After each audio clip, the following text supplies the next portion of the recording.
সম্মানিত দর্শক, আসসালামু আলাইকুম। বরাবরের মতো আজকে আরও একটি নতুন ভিডিও নিয়ে আপনাদের মাঝে উপস্থিত হয়ে গেলাম। আজকে আলোচনা করব হাইব্রিড জাতের অরিজিনাল লাল তেলাপিয়া মাছ সম্পর্কে।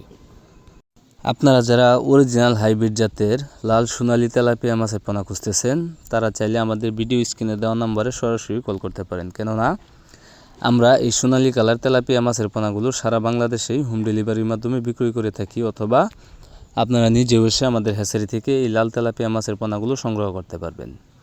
অনেকেই রয়েছেন শৌখিন চাষিরা এই মাছের পোনা খুঁজতেছেন, তারা চাইলে আমাদের কাছ থেকে সংগ্রহ করতে পারবেন। দেখেন স্ক্রিনে কত সুন্দর এক সাইজের লাল টকটকে তেলাপিয়া মাছের পোনা। আপনারা চাইলে এর থেকে ছোটো সাইজের নিতেও পারবেন। এখন যে সাইজগুলো দেখতেছেন এগুলো আপনার 2.5 ইঞ্চি 3 ইঞ্চি সাইজের লাল তেলাপিয়া মাছের পোনা। আমরা এই মাছগুলো পিস হিসাবে বিক্রি করে থাকি। আপনারা যারা এই তেলাপিয়া মাছের পোনা চাষ করতে চান, তারা চাইলে এই মাছগুলো এককভাবে চাষ করতে পারবেন অথবা মিশ্রিতভাবেও চাষ করতে পারবেন। মিশ্রভাবে চাষের ক্ষেত্রে আপনি চাইলে যে কোনো মাছের সাথে এই মাছগুলো চাষ করতে পারবেন, প্রতি শতাংশে 100 থেকে 150 পিস। আর যদি আপনি এককভাবে চাষ করেন, প্রতি শতাংশে 200 থেকে 250 পিস এই লাল তেলাপিয়া মাছের পোনাগুলো চাষ করতে পারবেন। আর এগুলোর বেশি সময় দরকার হয় না, এগুলো সর্বোচ্চ আপনার 4 থেকে 5 মাসেই বাজারজাত করা যায়।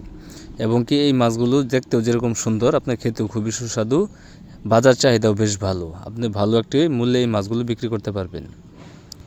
বর্তমানে আমাদের কাছে অ্যাভেলেবেল রয়েছে, তাই আপনারা যারা এই মাছের পোনা খুঁজতেছেন, তারা চাইলে দেরি না করে এখনই আমাদের সাথে যোগাযোগ করতে পারেন। তো মাছ চাষি ভাইয়েরা, বর্তমান সময়ে এই মাছ চাষ হচ্ছে একটি লাভজনক ব্যবসা, তাই আপনি চাইলে আজই বেকারত্ব দূর করে এই মাছ চাষ শুরু করতে পারেন। তো আজকের মতো ভিডিওটি এখানে শেষ করতেছি। যদি ভিডিওটি ভালো লেগে থাকে, অবশ্যই একটা শেয়ার, একটা কমেন্ট, একটা লাইক করে রাখবেন, যাতে করে পরবর্তীতে আমাদের ভিডিওটি দেওয়ার সাথে সাথে আপনি খুব সহজেই পেয়ে যান। তো আজকের মতো এখানেই বিদায় নিচ্ছি। সবাই ভালো থাকবেন, সুস্থ থাকবেন। আল্লাহ হাফেজ।